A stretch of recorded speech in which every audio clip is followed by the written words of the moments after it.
जय हिंद दोस्तों, कैसी हैं आप लोग और कैसी चल रही है आपकी स्टडी। दोस्तों यदि आप अभी क्लास 12 के छात्र हैं और बोर्ड एग्जाम की तैयारी कर रहे हैं तो ये वीडियो आप लोगों के लिए महत्वपूर्ण है, क्योंकि दोस्तों आज की इस वीडियो में जो आपका केमिस्ट्री है यानी कि जो रसायन विज्ञान है उसका 12 सबसे महत्वपूर्ण प्रश्न हम लोग देखने वाले हैं। और ये प्रश्न दोस्तों हर साल आपके एग्जाम में आता है। आप किसी भी साल का पेपर उठा के देख लीजिए, उसमें अधिकांश प्रश्न आपको इस वीडियो से देखने के लिए मिल जाएंगे। ठीक है, तो चलिए दोस्तों सबसे पहले आप इनको तैयार कर लीजिए, अच्छे से नोटबुक में नोट करके जो प्रश्न आपको याद है उसका रिवीजन कर लीजिएगा और जो प्रश्न आपको याद नहीं होगा उसे अच्छे तरीके से आप लोग याद कर लीजिएगा। तो दोस्तों अगर आपने अभी तक वीडियो को लाइक नहीं किया है, चैनल को सब्सक्राइब नहीं किया है तो जल्दी से कर लीजिए, क्योंकि सारे विषय की तैयारी इस चैनल पर कराई जा रही है। ठीक है, देखिए दोस्तों जो सबसे पहला प्रश्न आपके सामने है, सबसे पहला प्रश्न है कि सहसंयोजन ठोस से क्या तात्पर्य है। बहुत इंपॉर्टेंट क्वेश्चन है आपके बोर्ड एग्जाम की दृष्टि से और ये 2022 में पूछा गया प्रश्न है। ठीक है, तो देखिए अगर आपके एग्जाम में ये आता है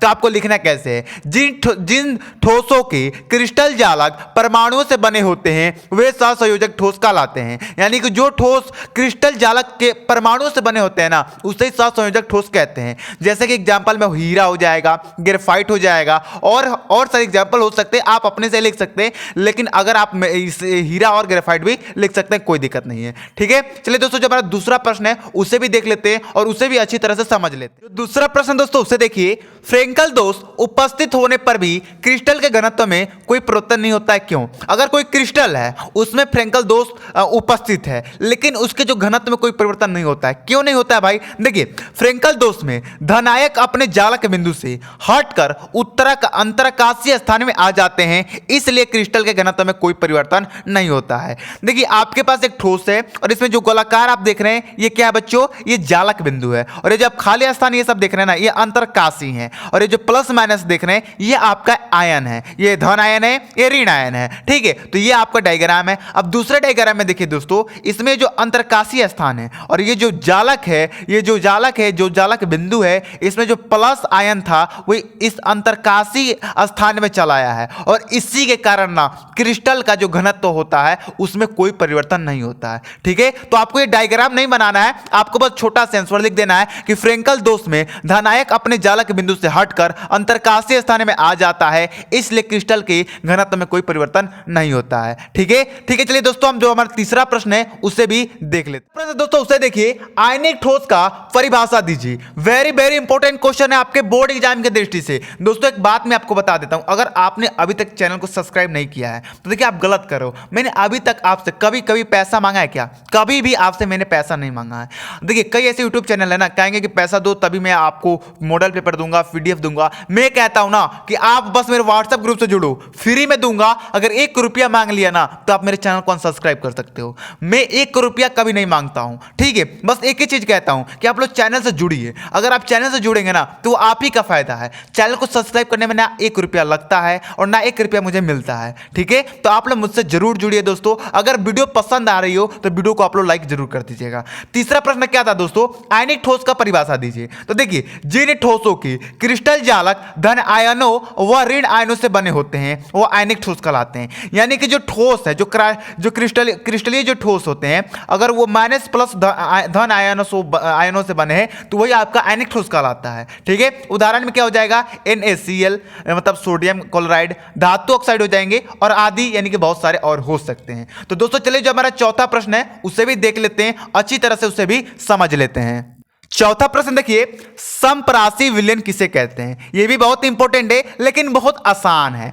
ऐसे विलयन जिनके पास प्रासरण दाब समान तप पर समान हो समप्रासी विलयन कहलाते हैं। अब इससे भी आसान कोई है क्या? ये आप लोग याद कर लीजिएगा, 1-2 बार पढ़िएगा ना याद हो जाएगा।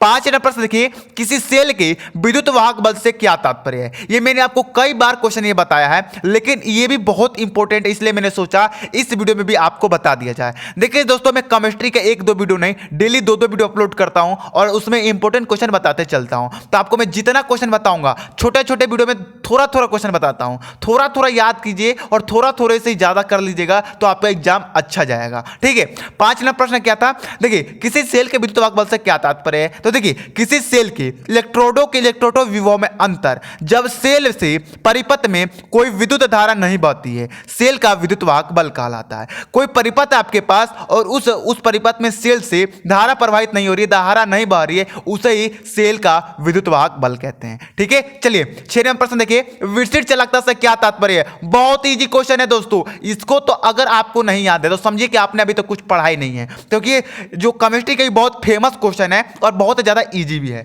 देखिए विशिष्ट चालकता से क्या तात्पर्य, ध्यान दीजिएगा, किसी चालक की विशिष्ट प्रतिरोध की व्युत्क्रम को उस चालक की विशिष्ट चालकता कहते हैं, और इसे हम ग्रीक अक्षर कप्पा से प्रदर्शित करते हैं। इसे हम कप्पा से, ये के नहीं है, कप्पा है, कप्पा से निरूपित करते हैं या प्रदर्शित करते हैं। तो कप्पा बराबर क्या हो जाएगा, 1/P। ये P क्या है, विशिष्ट प्रतिरोध है। मात्रक इसका क्या हो जाएगा, ओम -1 सेंटीमीटर -1। तो ये आपका रहा मात्रक, ये रहा आपका सूत्र, और P क्या होता है, विशिष्ट प्रतिरोध होता है। इतना अगर आप लिख देंगे तो आपको फुल नंबर मिल जाएगा। चलिए देखिए 7 नंबर प्रश्न देखिए, 7 नंबर प्रश्न है कि विद्युत अपघटन से क्या तात्पर्य है। बहुत इजी है और ये बस 2 लाइन का आंसर है इसका। किसी विद्युत अपघटय का विद्युत धारा द्वारा अपघटन विद्युत अपघटन कहलाता है। देखिए दोस्तों ये बहुत इंपॉर्टेंट क्वेश्चन है, ठीक है, और ये है ना, ये आपका 1 नंबर में पूछा जाता है, अति लघु में पूछ सकता है। ठीक है, तो ये ज्यादा नंबर में नहीं आएगा, लेकिन एक नंबर से मिला के ना आप 70 नंबर पक्का करेंगे।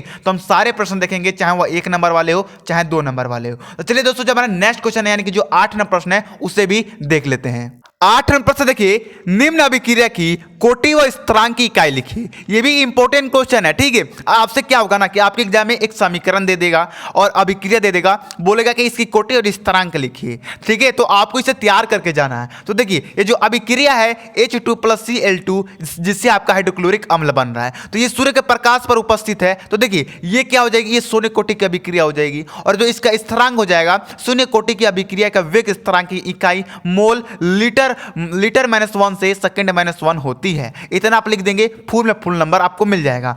देखिए अगर आप चाहते हैं कि मैं एक ही वीडियो के अंदर पूरे केमिस्ट्री का क्वेश्चन बता दूं, पूरे केमिस्ट्री का ये अति लघु बहुकल्पीय प्रश्न, लघु उत्तरीय दीर्घ उत्तरीय, एक ही वीडियो में कम से कम 1 से 2 घंटा का वीडियो बनेगा, लेकिन एक ही वीडियो में पूरा केमिस्ट्री का अंक पक्का हो जाएगा। सारे इंपॉर्टेंट क्वेश्चन मैं एक ही वीडियो में बता दूंगा, उसके लिए आप लोग कमेंट कीजिएगा। देखिए 9 नंबर प्रश्न बहुत ईजी है, नैनो पदार्थ किसे कहते हैं। अब ये आपको नहीं मालूम होगा क्या, ये बहुत ईजी है। ऐसे पदार्थ जिनका आकार 1 से 100 नैनो के अंतर्गत होता है, नैनो पदार्थ कहलाता है। यानी कि 1 से लेकर 100 के बीच अगर नैनो का कोई पदार्थ है जिसका आकार यानी कि जिसका साइज 1 से 100 नैनो के बीच में है ना, वही नैनो पदार्थ कहलाता है। ठीक है, एक बार में याद हो गया होगा ये। ठीक है, चलिए 10 नंबर से देखिए, बहुत इंपॉर्टेंट है बच्चों। सल्फर के किन्हीं 4 ऑक्सी अम्लों के नाम लिखिए। तो 4 आप लिख सकते हैं, H2SO4 यानी कि सल्फ्यूरिक अम्ल, H2S2O7 यानी कि डाइसल्फ्यूरिक अम्ल, H2H2O3 यानी कि थायोसल्फ्यूरिक अम्ल, H2S2O6 यानी कि डाइथायोनिक अम्ल। ये भी बहुत इंपॉर्टेंट था। चलिए आगे देखिए 11 नंबर प्रश्न देखिए, ल्यूकास परीक्षण क्या है, यह किस प्रकार यौगिक की पहचानने में उपयोगी है। ये भी बहुत इंपॉर्टेंट क्वेश्चन है। चलिए इसका आंसर आपको मैं बता देता हूं, 1 मिनट। तो दोस्तों अगर अभी तक आपने वीडियो को लाइक नहीं किया है तो कर दो यार, बहुत मेहनत लगती है मेरे भाई। चलिए इसका आंसर देख लीजिए। इसका आंसर है कि कमरे के ताप पर अज्ञात एल्कोहल की सूक्ष्म मात्रा में ल्यूकास अभिकर्मक मिलाकर मिश्रण को हिलाते हैं। एल्कोहल HCl के साथ क्रिया करके एक एल्किल क्लोराइड बनाता है, जो परीक्षण विलयन में धुंधलापन उत्पन्न कर देता है। देखिए अगर आप एल्कोहल को ध्यान से समझिएगा, अगर आप एल्कोहल को हाइड्रोक्लोरिक अम्ल के साथ निर्जल में अगर अभिक्रिया कराएंगे तो एल्किल क्लोराइड बनेगा, और ये क्या हो जाएगा, धुंधलापन हो जाएगा। जब आपका एल्किल क्लोराइड बनेगा तो ये धुंधलापन दिखाई देगा। ठीक है, तो यही आपका होता है ल्यूकोस का परीक्षण नियम, या ल्यूकोस का परीक्षण बोल सकते हैं। ठीक है, चलिए 12 नंबर प्रश्न देखिए। 12 नंबर प्रश्न बहुत इंपॉर्टेंट है, एल्कोहल का जलीय विलयन विद्युत कुचालक होता है, क्यों। जो एल्कोहल का जलीय विलयन होता है वो विद्युत का कुचालक क्यों होता है। तो आंसर आपको लिखना है कि एल्कोहल में सहसंयोजक अबंध पाए जाते हैं, या पाए जाने के कारण इनके जलीय विलयन में कोई आयन उपस्थित नहीं होता है। ठीक है, इनका जो जलीय विलयन होता है उसमें कोई भी आयन उपस्थित नहीं होता है। आयन की अनुपस्थिति के कारण जो आयन है उनकी अनुपस्थिति के कारण ही इनका जलीय विलयन विद्युत का कुचालक होता है। आप डायरेक्टली लिख सकते हैं कि एल्कोहल का जो जलीय विलयन होता है उसमें आयनों का अनुपस्थिति के कारण ही जलीय विलयन विद्युत का कुचालक होता है। ठीक है, तो अगर दोस्तों ये 12 क्वेश्चन पढ़ने में आपको मजा आया होगा तो आप लोग एक वीडियो को लाइक कर दीजिएगा और चैनल को आप लोग अगर न्यू हो तो सब्सक्राइब करके बेल आइकन दबा दीजिएगा, जैसे मैं कोई वीडियो अपलोड करूं वो आपके पास पहुंच जाए। और दोस्तों वीडियो को फुल वॉच करने के लिए थैंक्स यार, दिल से थैंक्स करना चाहता हूं। और अभी आपने चैनल को अगर सब्सक्राइब कर लिया है तो आप समझिए ना कि आपको हर विषय की वीडियो मिलेगी, सभी विषय की तैयारी समाप्त कराई जाएगी इस चैनल पर। ठीक है, चलिए मिलते हैं दोस्तों आपको अगली वीडियो में। जय हिंद, जय भारत।